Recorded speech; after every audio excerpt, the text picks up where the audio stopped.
Hello, welcome back to the reading of the poem of the Magi, written by Maria Valtorta, Volume 3, Chapter 334, Part 2, Ishmael ben Fabi, the Parable of the Banquet.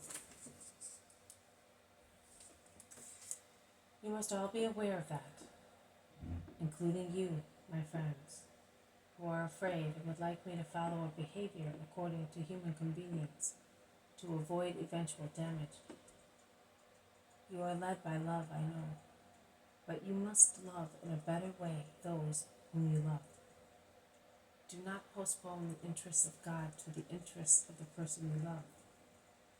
Woman, I must go now. I will wait for you. May peace last forever in this house, in which God and His law are loved.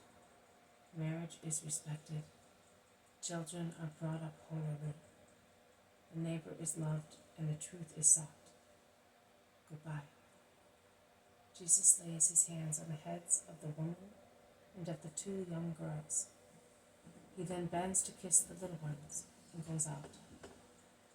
Winter sunshine now mitigates the very cold air. A boy about 15 years old is waiting with a rustic, ramshackle cart. This is all I have, but it will be quicker and more comfortable for you. No, woman. Keep the horse fresh to come to Ishmael's house. Just show me the shortest road. The boy walks at his side, and through fields and meadows they go towards an undulating ground, beyond which there is a well-cultivated dell a few acres wide, in the middle of which there is a beautiful large low house surrounded by a well-kept garden. That is the house, Lord, says the boy. If you no longer need me, I will go back home to help my mother. Go, and always be a good son. Go, and be always a good son. God is with you. Jesus enters Ishmael's magnificent country house. Many servants rush to meet the guest, who is certainly expected. Some go and inform the landlord, who comes out to meet Jesus bowing deeply. You are welcome to my house, master. Peace to you, Ishmael ben Fabi. You wanted to see me. Here I am. Why did you want me? To have the honor of having you and to introduce you to my friends. I want them to be your friends as well, as I want you to be my friend. I am the friend of everybody, Ishmael. I know, but, it is wise to have friends high up. And I and my friends are such. Forgive me for telling you, but you neglect too much those who can help you. And are you one of those? Why? I am. Why? Because I admire you, and I want you to be my friend. Friend. But do you know, Ishmael, the meaning I attach to that word? Friend to many people means acquaintance. To some it means accomplice. To some servant. To me, it means faithful to the word of the Father. Who is not such cannot be my friend. Neither can I be his. I want your friendship, master, just because I want to be faithful. Do you not believe me? Look, there is Eleazar coming. Ask him how I defended you with the elders. Hello, Eleazar. Come here. The rabbi wants to ask you something. They exchange greetings with low bows and inquisitive looks. Will you repeat, Eleazar, what I said for the master the last time we met? Oh, a true praise, an impassioned speech. Ishmael spoke so well of you, master, as of the greatest prophet who ever came to the people of Israel, that I've longed to hear you ever since. I remember that he said that no one had wiser words than yours, or greater charm, and that if you can draw your sword as well as you can speak, there will be no greater king than you in Israel. My kingdom. That kingdom, Eleazar, is not a human one, but the king of Israel. Open your minds to understand the meaning of the arcane words. The kingdom of the King of Kings will come, but not according to human standards, not with regard to what perishes, but with regard to what is eternal.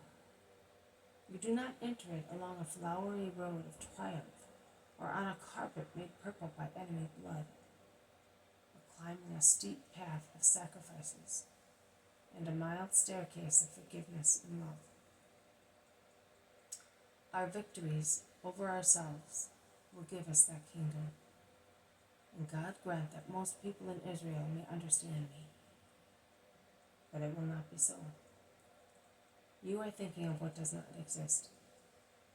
A scepter will be in my hand, and it will be put there by the people of Israel, a regal, eternal scepter. No king will ever be able to take off my house. But many people in Israel will not be able to look at it without shuddering with horror, because it will have a dreadful name for them. Do you think that we are not capable of following you? If you wanted, you could, but you do not want. Why do you not want? You are elderly now.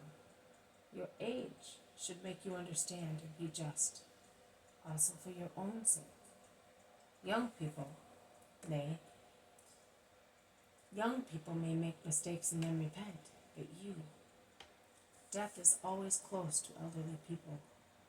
Eliezer, you are less entangled in the theories of many people of your rank.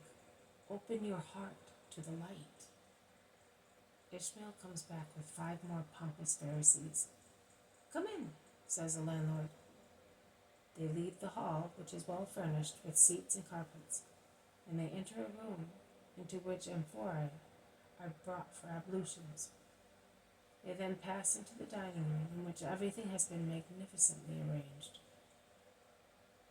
Jesus beside me, between me and Eliezer, orders the landlord. And Jesus, who had remained at the end of the room, near the rather intimidated and neglected disciples, has to sit at the place of honor. The banquet begins with numerous dishes of roast meat and fish. Wines and syrups, I think, or at least water sweetened with honey, are served several times. Everybody tries to make Jesus speak. A shaky old man asks in a decrepit, clucking voice, "Is it true what people say, that you are going to change the law?" I will not change one iota of the law. On the contrary. And Jesus emphasizes his words. I have come to complete it again, as it was given to Moses. This has been a reading from the poem of the Magi, written by Maria Valtorta, Volume 3, Chapter 334, Part 2, Ishmael ben Fabi, the Parable of the Banquet. Thank you for listening. I will see you tomorrow. May God bless you, and may peace be with you.